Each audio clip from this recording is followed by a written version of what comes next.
Hello everyone, कैसे हो आप लोग। आप सभी का आज के वीडियो में बहुत बहुत स्वागत है। तो आज यहाँ पे हम लोग जो पढ़ने वाले हैं वो है आपका फिजिकल केमिस्ट्री। ओके। और फिजिकल केमिस्ट्री में जो सबसे पहला टॉपिक हम लोग कवर करने वाले हैं वो है आपका केमिकल काइनेटिक्स का, जिसके अंदर आज हम लोग जो सब टॉपिक्स कवर करेंगे केमिकल काइनेटिक्स में वो है आपका इंट्रोडक्शन का पार्ट हो गया, रेट ऑफ रिएक्शन हो गया और कुछ क्वेश्चन देखेंगे हम लोग रेट ऑफ रिएक्शन के ऊपर। ओके। और ये जो टॉपिक है आपको चाहे आपका CSIR नेट हो, केमिकल साइंस, ओके, उसके अंदर भी आपको देखने के लिए मिलता है केमिकल काइनेटिक्स, और गेट के एग्जाम में भी आपको केमिकल काइनेटिक्स देखने के लिए मिलता है। तो आपको ये बहुत इंपॉर्टेंट एक चैप्टर आपके लिए है केमिकल काइनेटिक्स का, जिसको आपको बहुत अच्छे से पढ़ने की जरूरत है। ओके। यहाँ पे बहुत से लोगों के मन में ये भी तो क्वेश्चन आ सकता है कि ये इतना ज्यादा इंपॉर्टेंट क्यों है। ओके। Why important. ओके। तो यहाँ पे ये इंपॉर्टेंट क्यों है, क्योंकि अगर आप देखोगे कि एग्जाम का जो पैटर्न होता है, एग्जाम पॉइंट ऑफ से अगर आप इसको देखते हो, तो जो आपका पार्ट सी होता है ना, ओके, आपको पता है कि पार्ट ए, पार्ट बी और पार्ट सी, ये तीन पार्ट होते हैं। जिसमें जो आपका पार्ट सी होता है, जिसमें आपके कितने 2 मार्क्स के क्वेश्चन आपको होते हैं।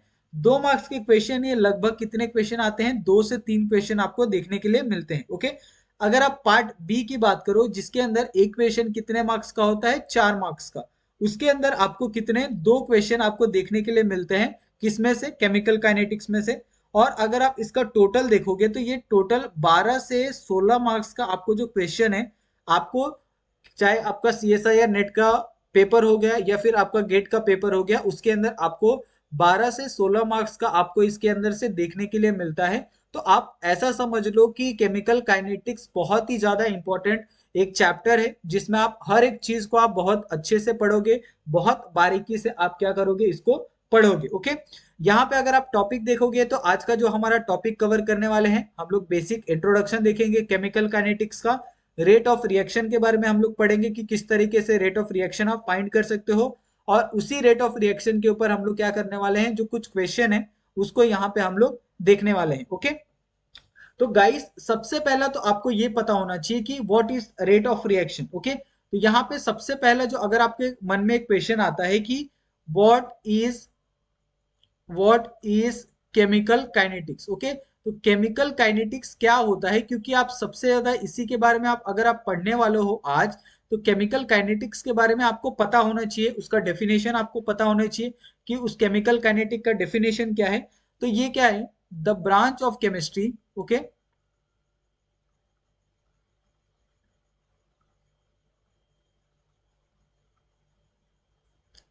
that deal with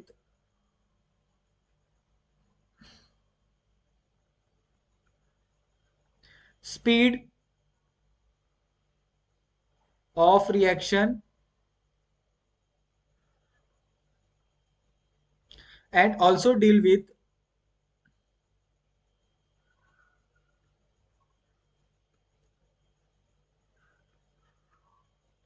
factor affecting the speed of reaction। okay।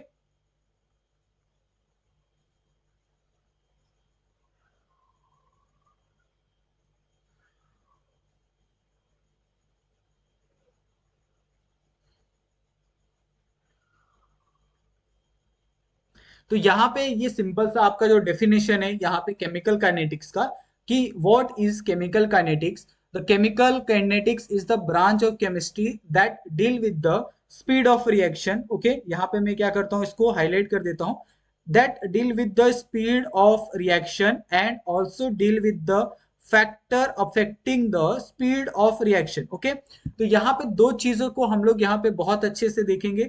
एक तो हो गया आपका स्पीड ऑफ रिएक्शन हो गया, और स्पीड ऑफ रिएक्शन को कौन कौन से जो फैक्टर हैं अफेक्ट करते हैं, वो दो चीजें यहाँ पे हम लोग देखने वाले हैं। ओके।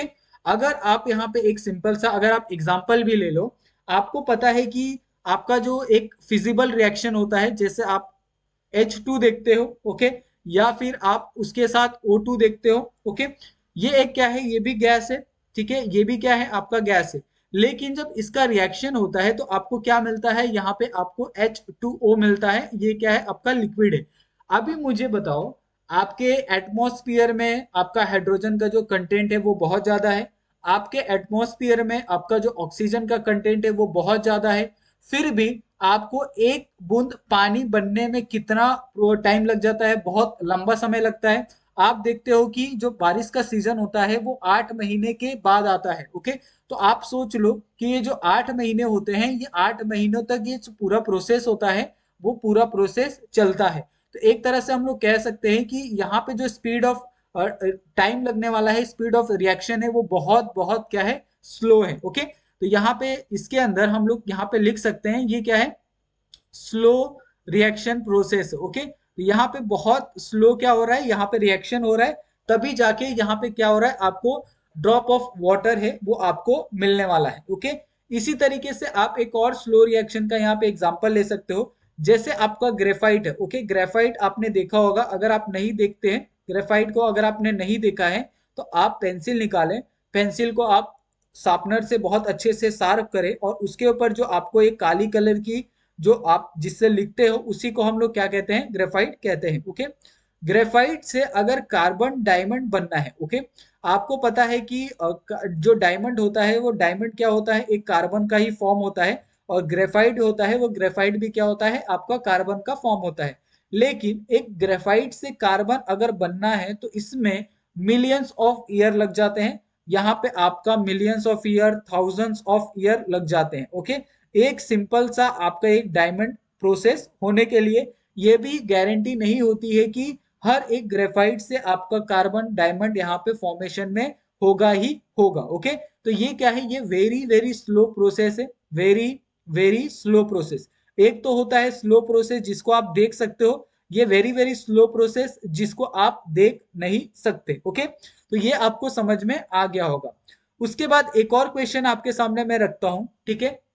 ये क्वेश्चन भी शायद आप देख के लगेगा कि आपके लिए क्यों इंपॉर्टेंट है। आप अगर ये क्वेश्चन को देखो कि how we study the chemical kinetics. Okay, तो आप केमिकल काइनेटिक्स को कैसे पढ़ सकते हो, ये भी आपके पास एक क्वेश्चन हो सकता है इंपॉर्टेंट आपके नजरिए से कि why we study the chemical, आप क्यों पढ़ना चाहते हो केमिकल काइनेटिक्स को, ये आपके मन में सबसे अच्छा एक सवाल हो सकता है। तो यहाँ पे दो इसके मैं रीजन देता हूँ, दो रीजन यहाँ पे मैं लिखता हूँ। सबसे पहला है स्पीड ऑफ रिएक्शन, अगर आपको किसी भी रिएक्शन की अगर आपको स्पीड जाननी है, ओके, कि वो स्लो हो रहा है, फास्ट हो रहा है, तो जब तक आप रिएक्शन नहीं करोगे तब तक आपको नहीं पता चलेगा केमिकल काइनेटिक्स।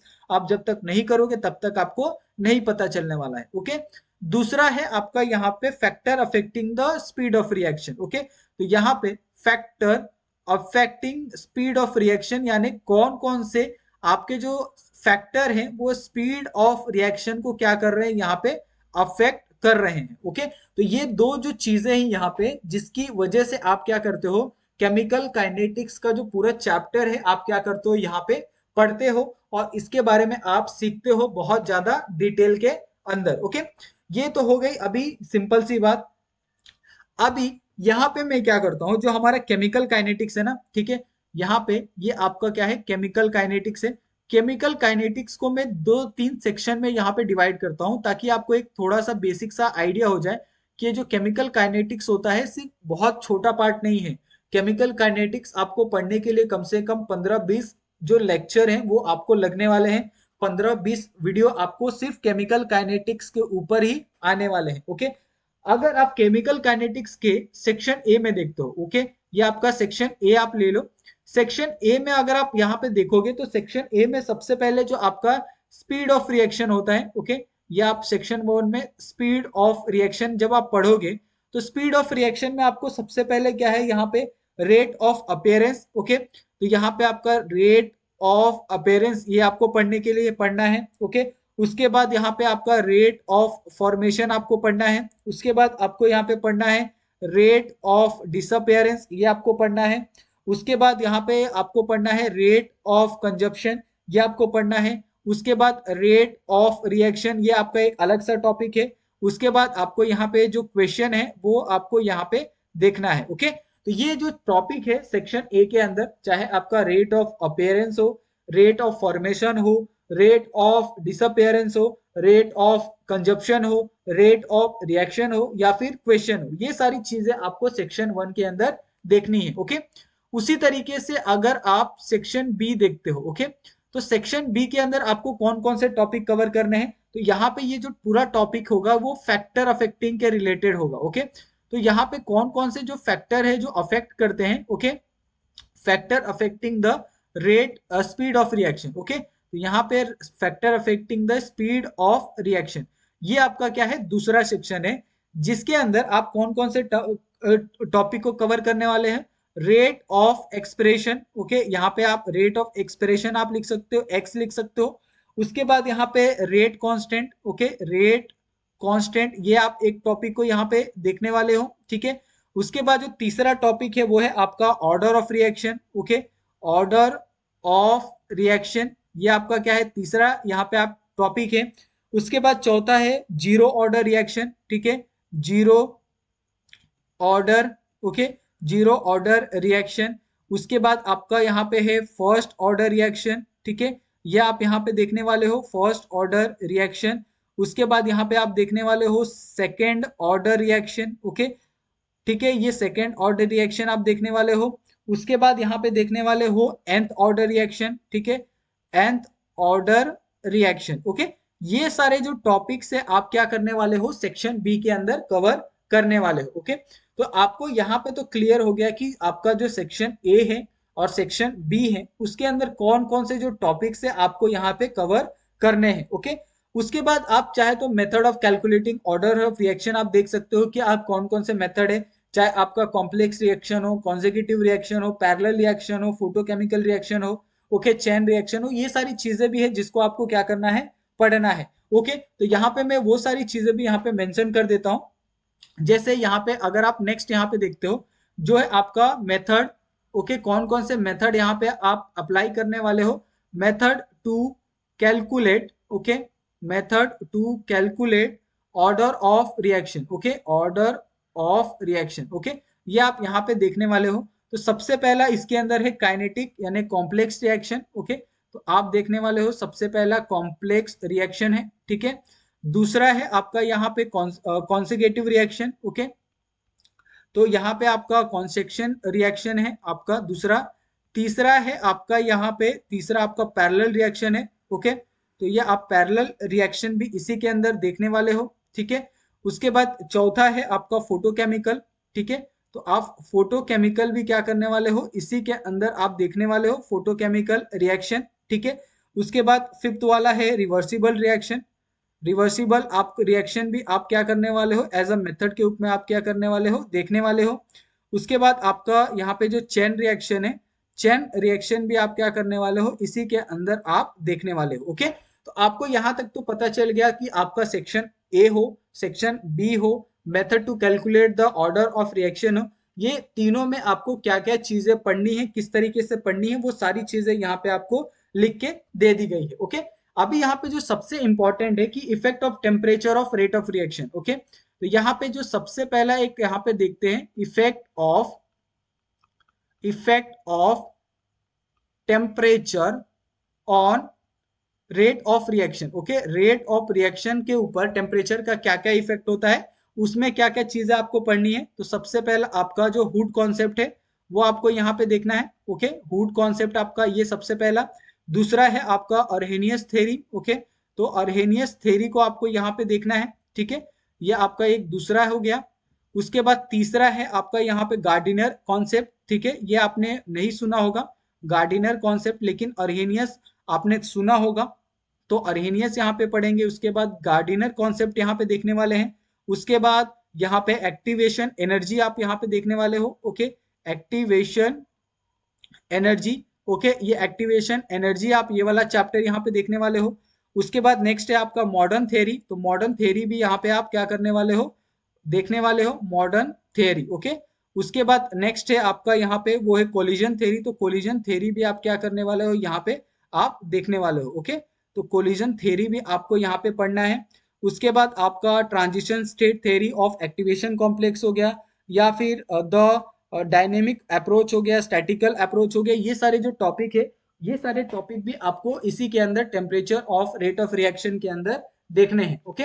और ये सारे के सारे जो टॉपिक है बहुत ही कमाल के टॉपिक है। उसके बाद अगर आप इफेक्ट ऑफ कैटलिस्ट देखो, ओके, यहाँ पे आपने इफेक्ट ऑफ टेम्परेचर देखा। ओके, अगर आप इफेक्ट ऑफ कैटलिस्ट देखते हो तो इफेक्ट ऑफ कैटलिस्ट आपका क्यू होता है ऑन रेट ऑफ रिएक्शन के ऊपर। तो ये भी बहुत सिंपल है, इसके अंदर ज्यादा टॉपिक नहीं है। सबसे पहला आपका एंजाइम है। ओके, तो एंजाइम कैटलिस्ट आपका क्या होता है उसके बारे में आप यहाँ पे पढ़ोगे। ठीक है, कौन कौन से एंजाइम कैटलिस्ट होते हैं वो आप देखोगे। दूसरा है आपका मिचेलिस मेंटन प्लॉट है। ओके, वो आप यहाँ पे देखने वाले हो, MICHALEIS। ओके, मेंटन अप्रोच, ये आप यहाँ पे देखने वाले हो प्लॉट। ठीक है, उसके बाद तीसरा है आपका Lineweaver Burk plot. Okay, Lineweaver Burk plot. Okay, तो ये जो तीन चार चीजें हैं जिसका जो कॉन्सेप्ट है आप यहाँ पे देखने वाले हो। ओके, इसके साथ साथ आपका एक एसिड बेस कैटलिस्ट है, वो भी यहाँ पे आपको यहाँ पे देखने के लिए मिलेगा।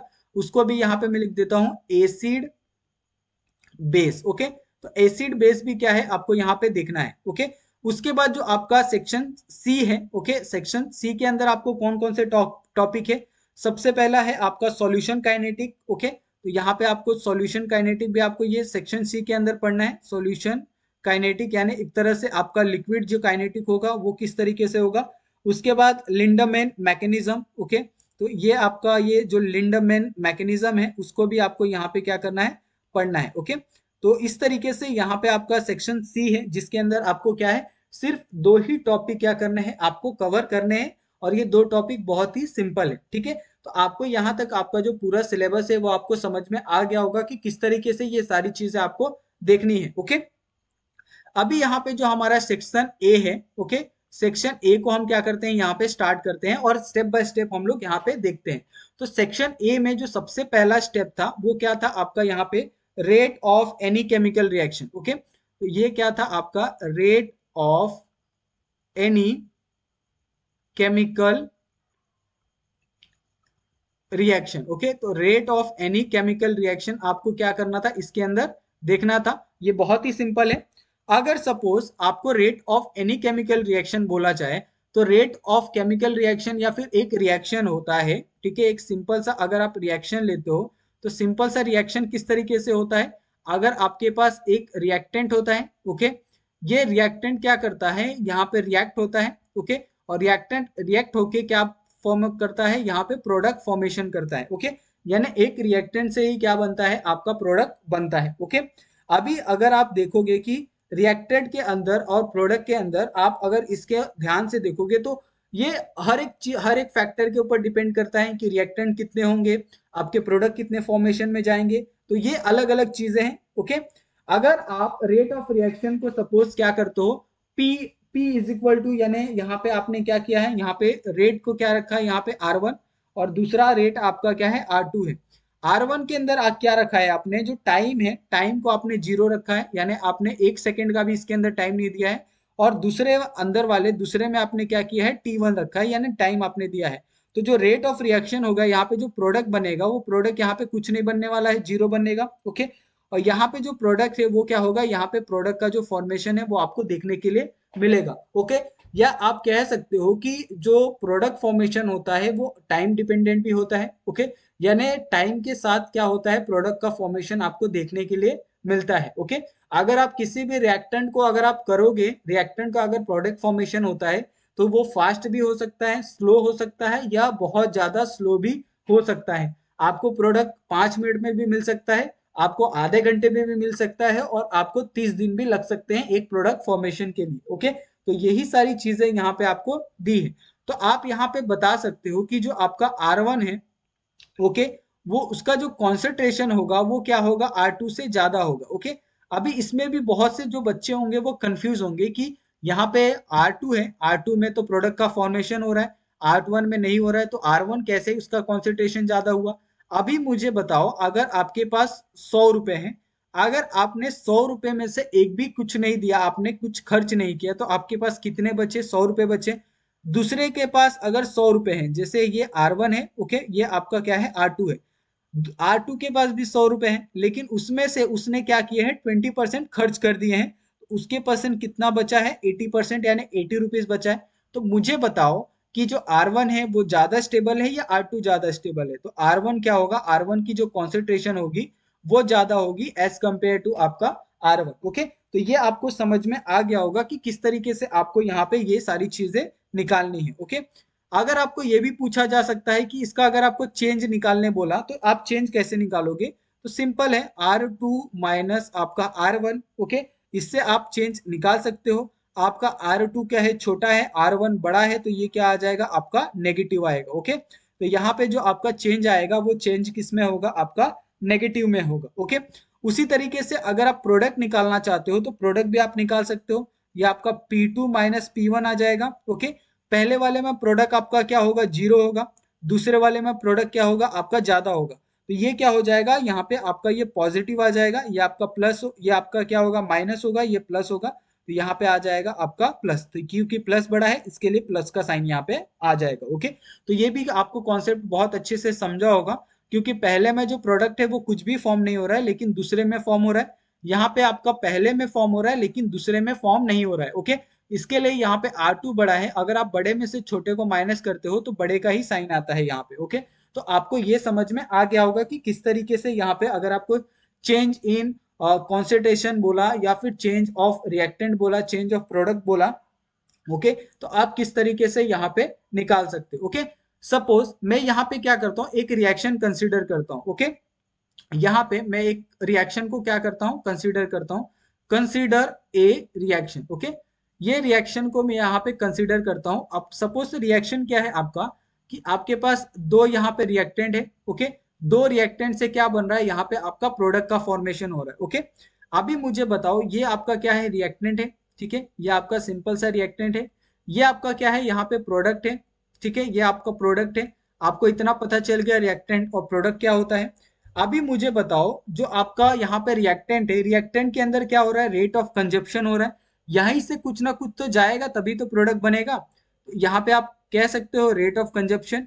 दूसरा आपके पास क्या हो रहा है कि रेट ऑफ डिसअपेयरेंस, तो यहाँ पे रेट ऑफ, यहाँ से कुछ ना कुछ यहाँ पे डिसअपेयर हो रहा है तभी तो यहाँ पे प्रोडक्ट में कुछ अपेयर हो रहा है, तो इसके लिए आप इसको रेट ऑफ डिसअपेयरेंस भी कह सकते हो। यहाँ पे आप क्या कह सकते हो कि रेट ऑफ फॉर्मेशन, यहाँ पे कुछ क्या हो रहा है, फॉर्म हो रहा है। यहाँ पे रेट ऑफ अपेयरेंस भी आप कह सकते हो, यहाँ पे क्या हो रहा है, कुछ अपेयर हो रहा है। ओके, अभी ऐसे सब केस में क्या होता है, जब आप रिएक्टेंट का देखते हो तो रिएक्टेंट आपका क्या है, नेगेटिव है। जब आप प्रोडक्ट का देखते हो, प्रोडक्ट क्या है आपका, पॉजिटिव है। ये ऑलरेडी हमने चेंज यहाँ पे निकाल के रखा है। तो जब आप रेट ऑफ यहाँ पे कंजप्शन निकालते हो ऑफ ए, तो इसकी वैल्यू कितनी आती है, minus D A upon D T. Okay, उसी तरीके से अगर आप रेट ऑफ कंजप्शन ऑफ यहाँ पे बी निकालते हो, ओके, तो इसकी वैल्यू क्या आती है, minus D B by D T. Okay, ये हो गया। उसी तरीके से अगर आप यहाँ पे रेट ऑफ डिसअपेयरेंस निकालते हो ऑफ ए, इसकी भी वैल्यू कितनी आएगी, minus D A upon D T. यहाँ पे बी का निकालते हो तो इसकी वैल्यू कितनी आएगी, minus D B upon D T. Okay, ये तो हो गया आपका नेगेटिव सारे। अगर उसी तरीके से अगर आप यहाँ पे रेट ऑफ फॉर्मेशन निकालते हो तो रेट ऑफ फॉर्मेशन किसका निकालोगे, आप पी का निकालोगे, तो ये क्या आ जाएगा आपका, पॉजिटिव है, तो पॉजिटिव डीपी बाय dt ये हो जाएगा।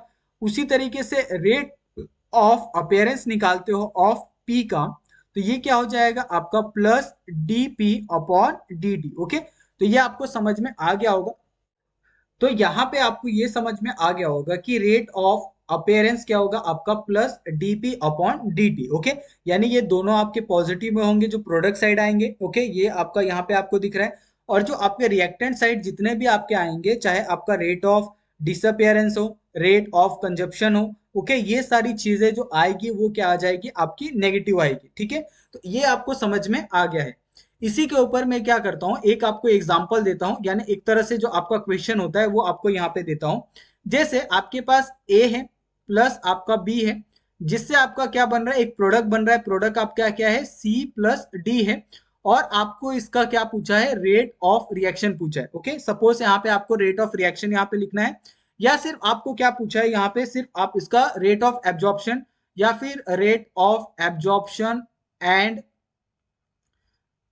रेट ऑफ यहाँ पे आप अपेयरेंस, ये दो चीजें आपको यहाँ पे फाइंड करने के लिए कहा गया है। ओके, जैसे यहाँ पे अगर आपको रेट ऑफ यहाँ पे रेट ऑफ यहाँ पे एब्जॉर्प्शन यहाँ पे कहा जाए, okay, rate of absorption of C, क्योंकि सी क्या है, प्रोडक्ट है, ओके, तो ये आ जाएगा प्लस आपका डीसी अपॉन डीटी, ये आ जाएगा वैल्यू, ओके।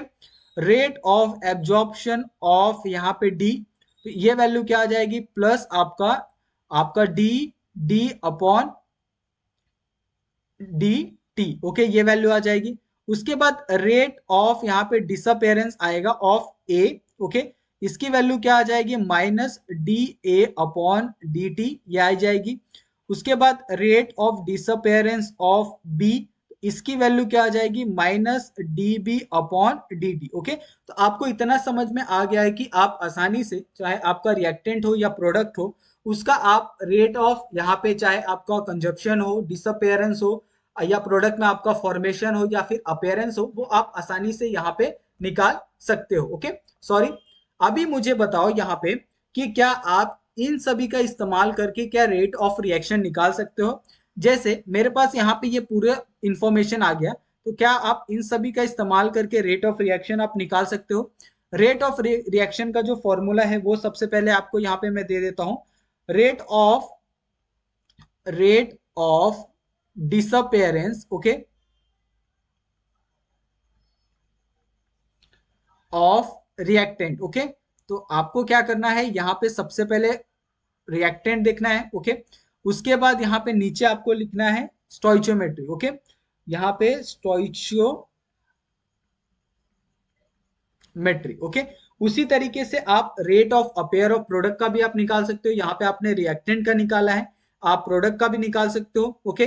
तो प्रोडक्ट में क्या आ जाएगा, यहाँ पे रेट ऑफ अपेयरेंस, ओके, तो rate of appearance of product, okay, ये आपका आ जाएगा।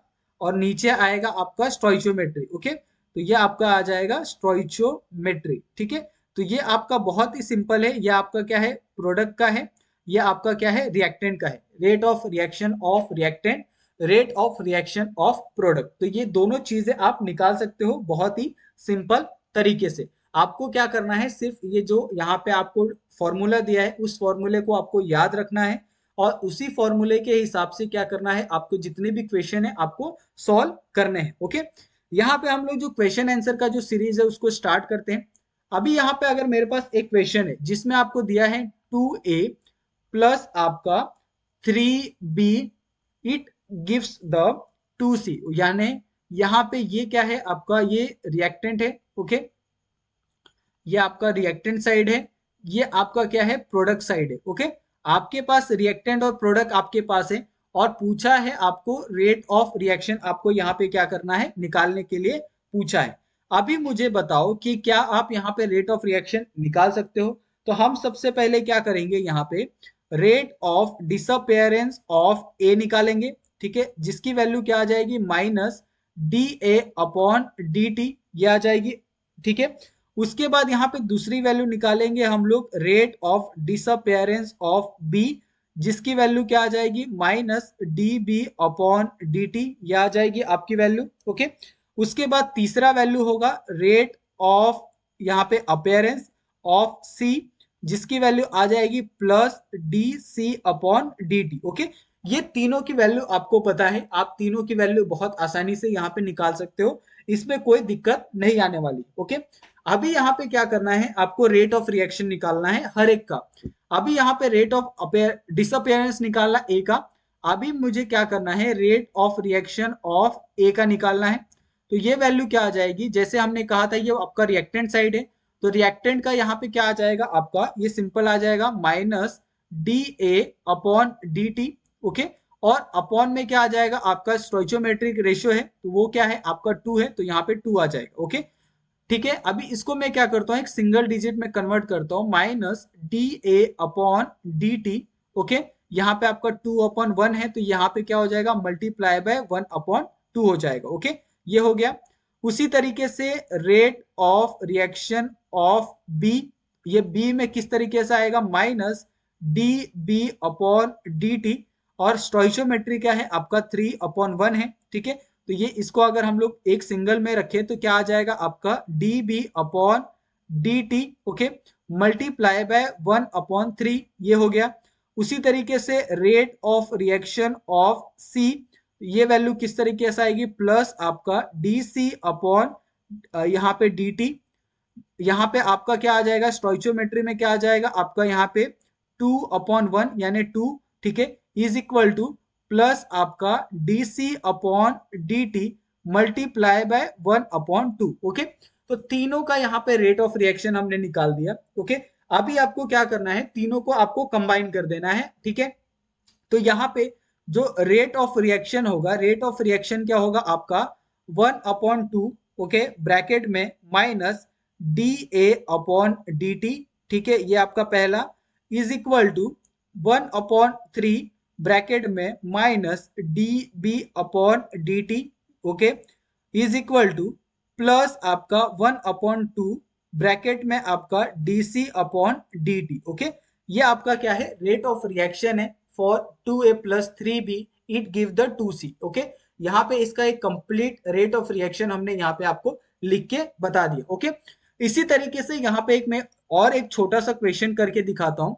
जैसे यहाँ पे आपको पूछा है क्वेश्चन, एक और क्वेश्चन पूछा है जिसके अंदर आपको दिया है, आपको क्या दिया है यहाँ पे a प्लस आपका 2b प्लस आपका 3c it gives the 4p। Okay, यहाँ पे ये क्या है आपका, ये पूरा रिएक्टेंट साइड है। ओके, तो हम वापस पूरा नहीं लिखेंगे, ये आपका क्या है, प्रोडक्ट साइड है। आपको ये वाला, ये सारी चीजें आपको हम पूरा वापस लिख के नहीं देने वाले हैं, rate of disappearance, rate of appearance, तो ये सारी चीजें आपको खुद से लिखनी है। हम क्या कर रहे हैं, यहाँ पे सिंपली आपका जो रेट ऑफ रिएक्शन है उसको हम लोग लिखेंगे। यहाँ पे क्या है, ए है। ओके, तो सिंपली क्या आ जाएगा यहाँ पे, minus D A upon D T आ जाएगा ब्रैकेट में। ओके, इज इक्वल टू, यहाँ पे क्या है 2 है, तो यहाँ पे आ जाएगा 1/2 ब्रैकेट में आएगा minus D B upon D T, ठीक है, यहाँ पे आपका इज इक्वल टू, ये भी क्या है माइनस है, तो यहाँ पे आ जाएगा 1/3 है, minus D C upon D T, okay, bracket close, is equal to 1/4 आपका ब्रैकेट के अंदर D P upon D T. Okay, तो ये वैल्यू यहाँ पे आने वाली है। ओके, तो ये बहुत ही सिंपल है, आप आसानी से रेट ऑफ रिएक्शन किसी भी रिएक्शन का आप निकाल सकते हो।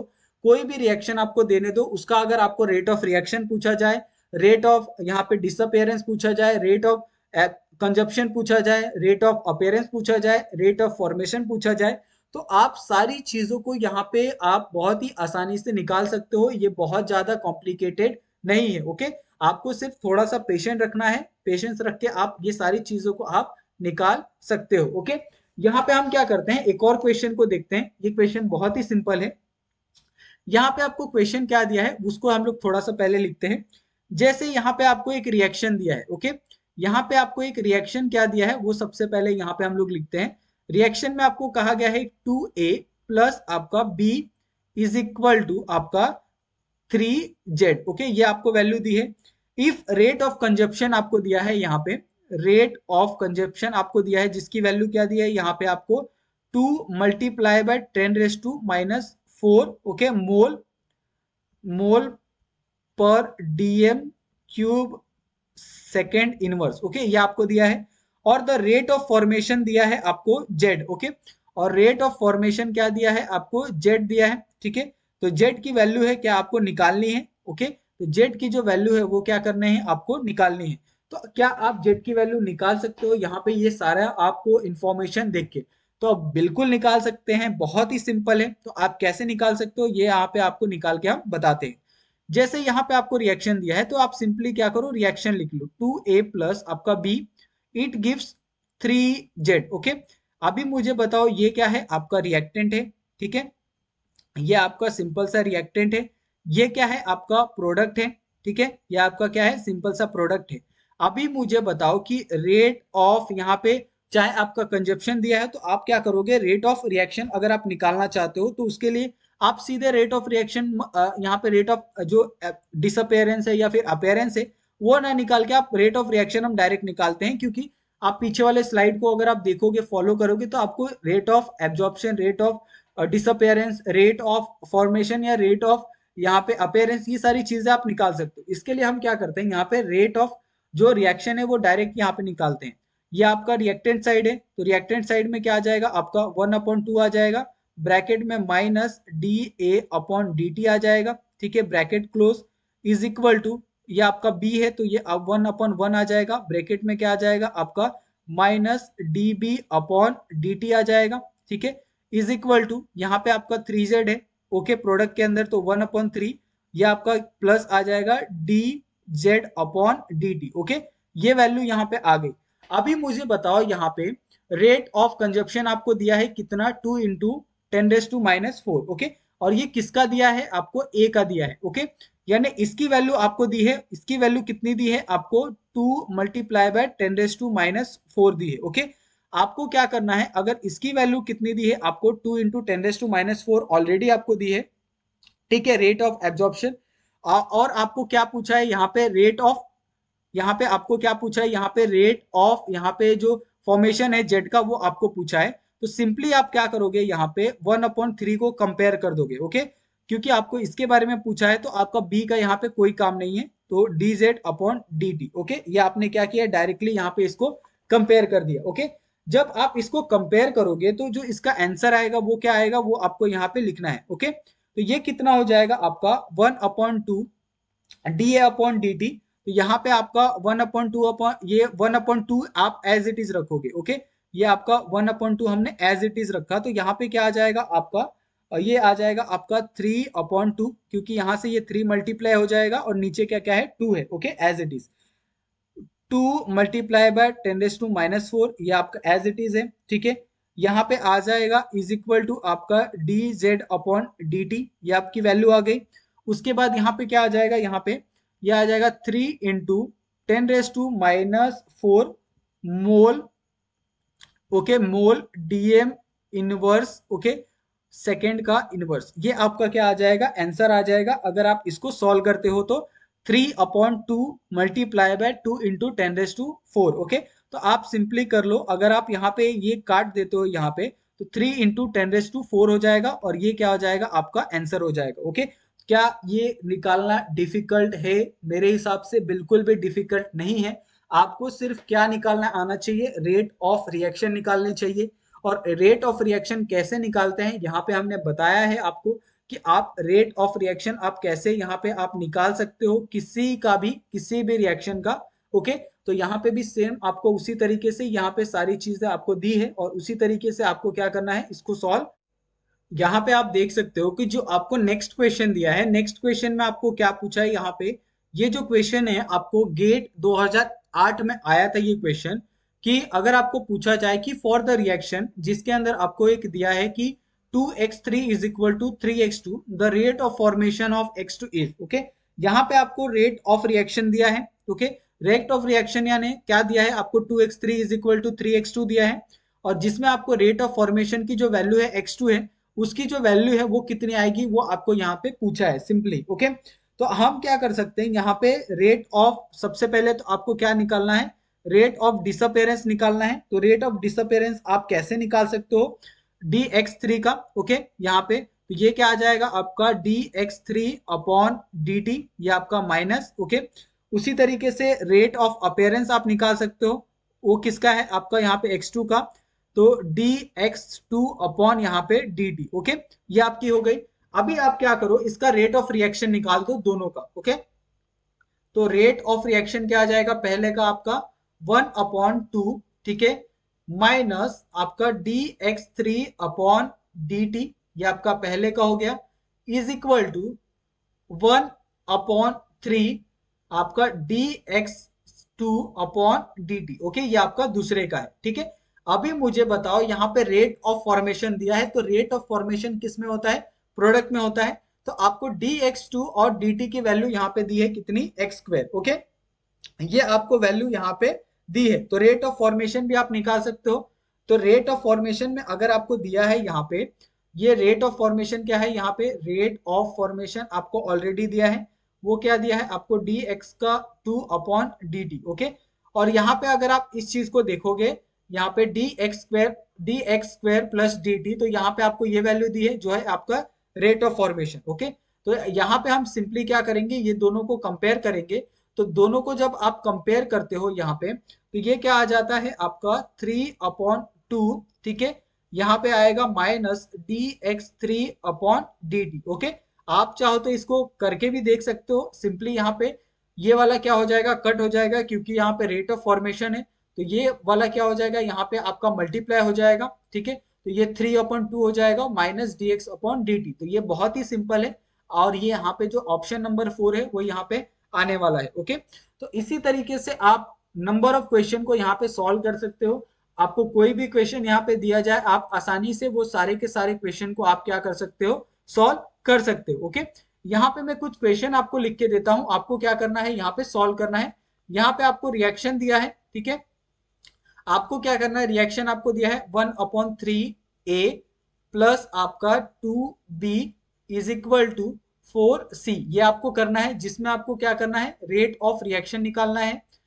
दूसरा आपको यहाँ पे दिया है, रिएक्शन आपको दिया है यहाँ पे, रिएक्शन 1/2A प्लस आपका 1/3B इज इक्वल टू आपका 6P। तो आपको यहाँ पे भी आपको रेट ऑफ रिएक्शन निकालना है।